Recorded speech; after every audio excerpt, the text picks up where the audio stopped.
Hi, I'm Garrett, and this is my wife Jennifer, and we left behind the bright lights of the big city to live out our own country version of the American dream. Welcome to At Home with Massey Ferguson.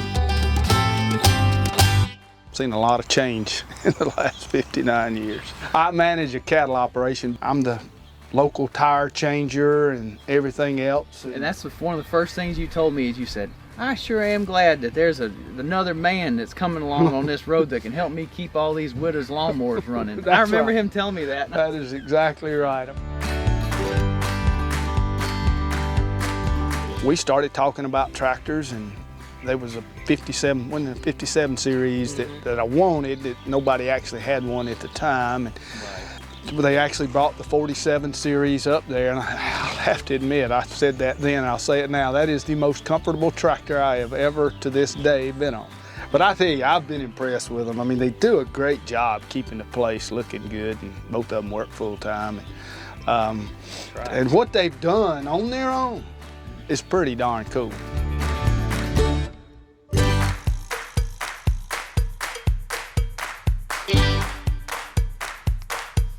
It is an amazing community. And I'll give you a cool story.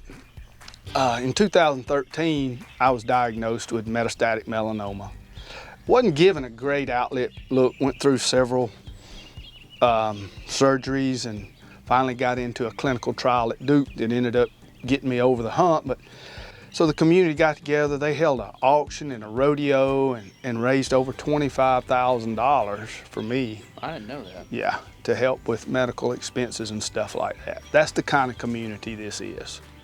Almost all the guys I went to high school, they moved off, but most of them have moved back now that they're retiring, and they're all coming back here. And so it's very close-knit. It's changing some because it's growing. People like us have moved. That's right.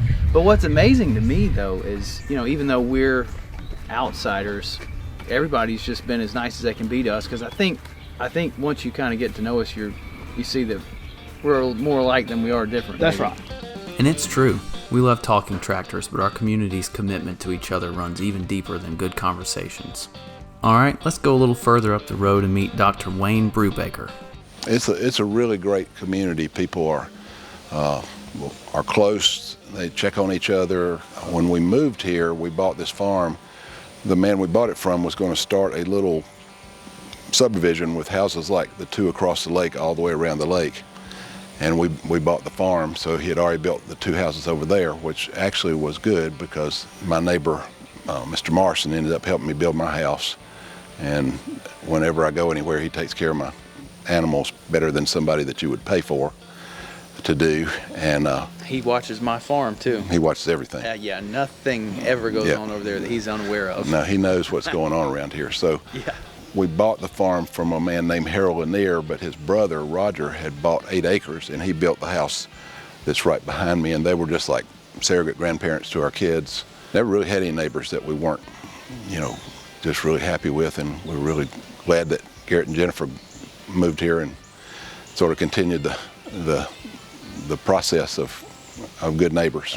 We knew that they'd bought it, but I was walking and just stopped by and introduced myself, and they were hard at work building that board fence over there that's so pretty, and I think that's the first time we met. I think so too. Yeah, it's a common theme because that's we didn't live here, so and we usually weren't out there unless we were working on that because there was no shop or anything like that. And I remember you came walking up with all these labs, and then of course my wife, because we have Sully, she was, oh, who's this and who are these dogs, and I guess that's how we met. Yeah, I think it was.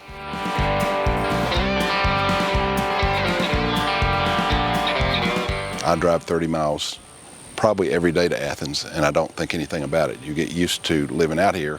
Our neighbors that bought this brick house behind us moved out from the city, and they love it. But they had to get used to going to Walmart, which is about 20 miles away. But, it's just part of what we do. So and I know out in the Midwest, things are a lot farther away even than we are. But if you live in town and you're 5 minutes from everything, it seems like an awful long way, but it really isn't. Next time on At Home with Massey Ferguson, We'll continue our tour around the neighborhood and hear more stories from a few of the fine folks we've met since moving out here. The population out here may not be very large, but the hearts of the people certainly are. I'm Garrett, and we're the Davises. Be sure and stop by again soon.